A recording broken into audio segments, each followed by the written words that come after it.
to Coffee Break with K.A. and Dana. We're brought to you by the Lesbian Talk Show. I'm K.A., a lesbian romance author, and in my past life, a counselor and a social worker. And I'm Dana, an avid reader, coffee connoisseur, recovering alcoholic, and a graduate of the School of Hard Knocks. Grab a cup of coffee, pull up a chair, and join us for a meaningful conversation from a lesbian perspective.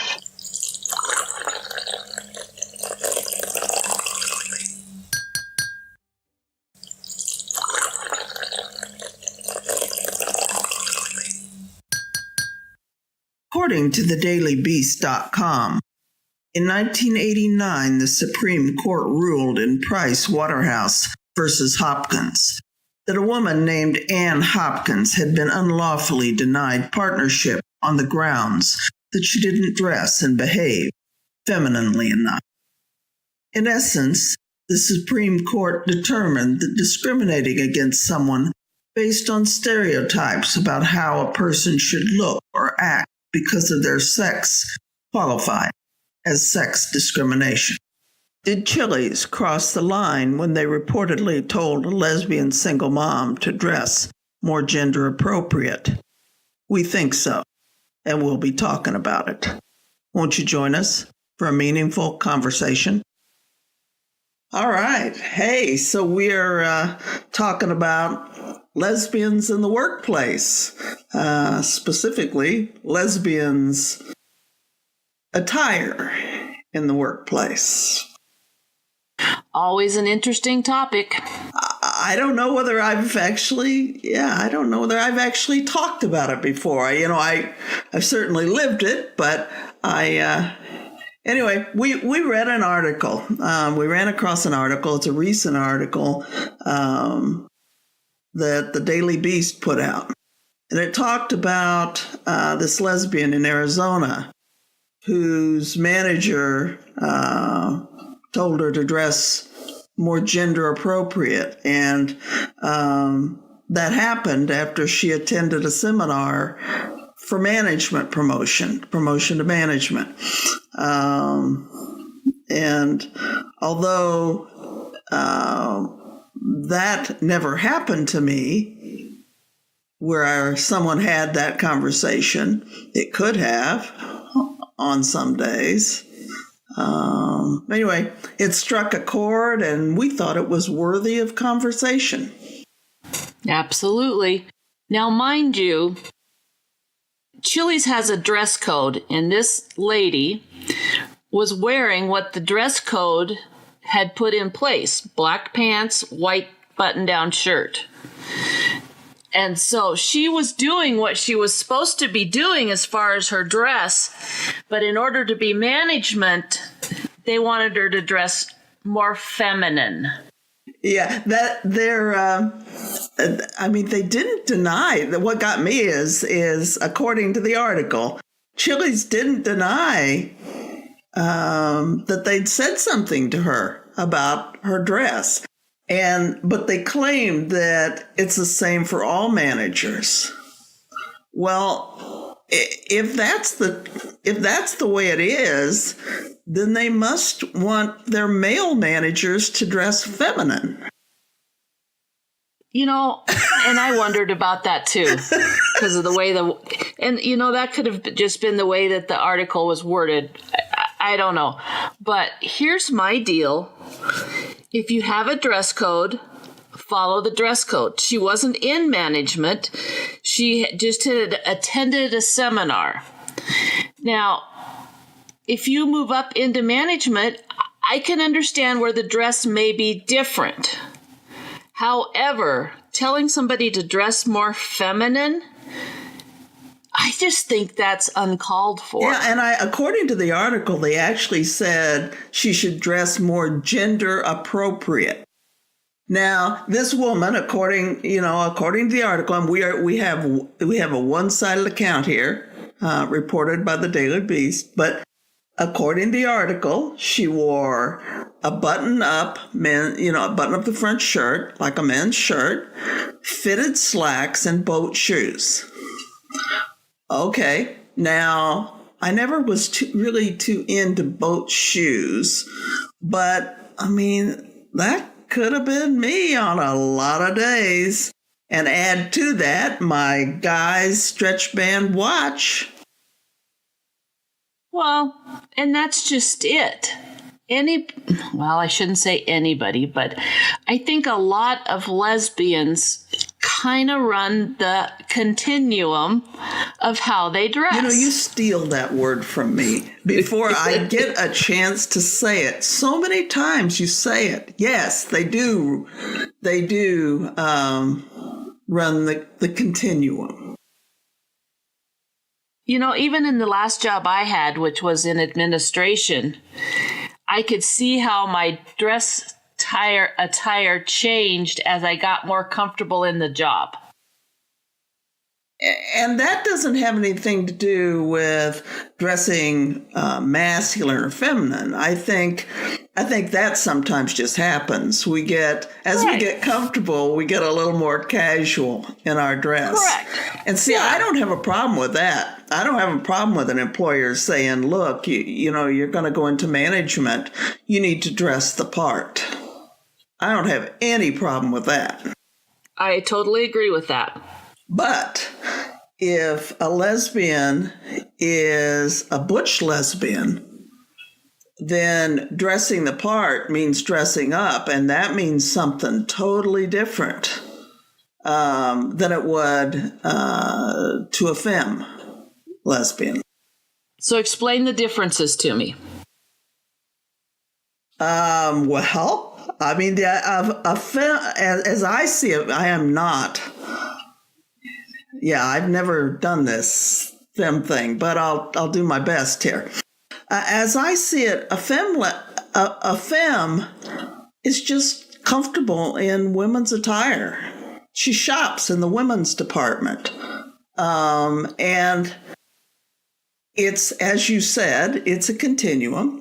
So some probably land way over to heels and skirts, and others land closer to the middle in, jeans and a blouse. But whatever she wears, she's comfortable buying her clothes in the women's department, usually. That's how I see it. I mean, we're talking about attire. There are other differences, too, that we could tackle on another show, but that's how I see it. A butch lesbian, although not all buy their clothes in the men's department, many do. I do. I don't buy very much outside the guys' department.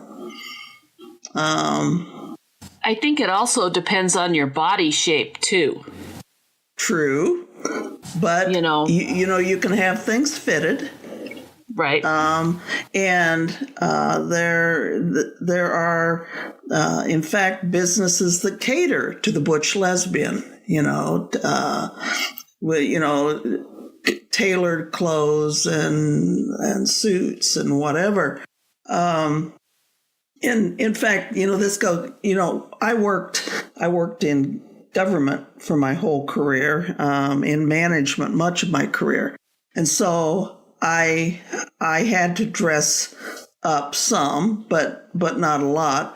And I was never totally comfortable. But I was never brave enough to really dress, who I was. I dressed somewhere in between. And so it was women's clothing, but as far over to the masculine side, the tailored side, as I could get it. And the day I left state employment and began writing and retired from that first career, it took 8 garbage bags, but I got 8 leaf bags. And my wife tells the story.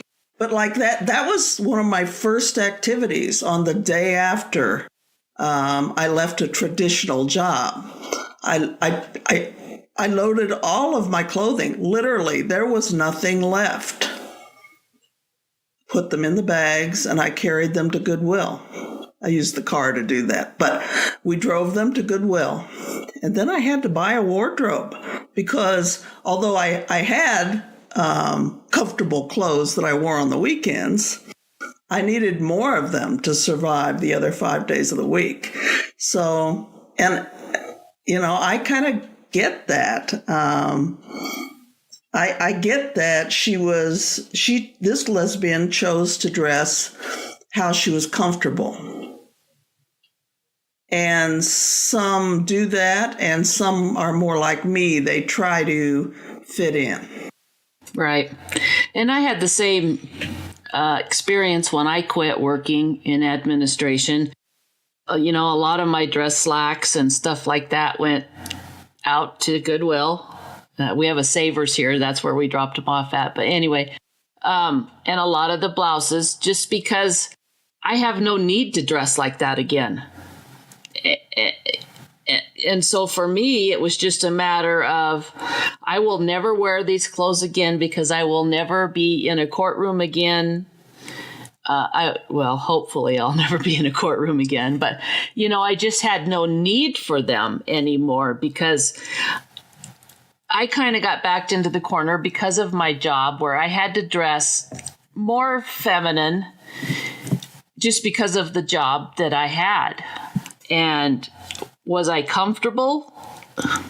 I wasn't uncomfortable, but it would not have been my chosen attire. Yeah, and we probably, I know we fall a little bit differently on the continuum. I mean, on those days that I had to do a much more feminine attire, I felt like it must feel to cross-dress. Only cross-dressing isn't your thing. Right. I mean, that's how it felt. So it was liberating for me to get rid of those clothes. And since that last day, I've not worn the clothing from the women's department one time. Wow. I mean, obviously I wear a sports bra and those don't typically come from the men's department. But other than that, they should. Now our listeners know far more than they need to. But other than that, I don't wear anything other than what I'm comfortable in. And it's liberating. And I have total respect for this woman who I do had too. the guts. I do too. Had the guts to take a stand on this. Absolutely. And, I think for a lot of butch lesbians, it's got to be hard to try and dress feminine. It may not fit their body. It may be that they're not comfortable, or it may just be, I don't want to say their morals, but just their own personal compass of what they need to wear in their job to be successful. Well, yeah, and it's illegal. We opened the show talking about a Supreme Court ruling. I mean, it's pretty clear to me that based on that ruling, and that asking someone to dress more feminine if they're a woman or more masculine if they're a man is sex discrimination. But also, I think it happens way more than anyone would ever know. And so I am also glad that she decided to press the issue, because there's so much hate and discrimination going on right now in our country that, it doesn't affect everybody. And those it doesn't affect, they don't think about it as much as people in the gay and lesbian community do.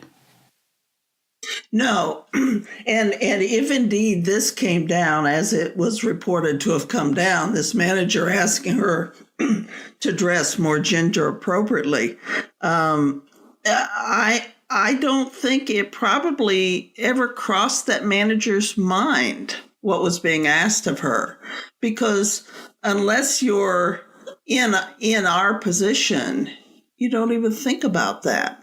And that's something I think I didn't realize that it had already gone in front of the Supreme Court until I read that. So, again, it's information, and it's information that people in our communities need.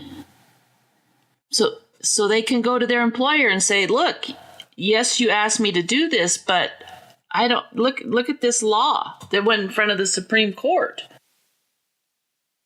Yeah, and a lot of times we may not have, a person may not have been asked by their employer to dress more feminine or more masculine. Sometimes we impose that on ourselves, much like you did. Well, and I did too. Same thing. No one ever told me that. I just did it because I knew I should do that to fit in. But, that's just wrong to feel like you have to do that to fit in. It is. But I also can understand how and why, people need their jobs. And so they will work to fit in so that they can be gainfully employed. Oh, absolutely. And I wasn't saying that in terms of wrong on behalf of the lesbian. It's just wrong that, we've come as far as we have with rights, and yet we really have so far that we still need to go. Absolutely. And on that note, it's been a great discussion, my friend. Absolutely, like always.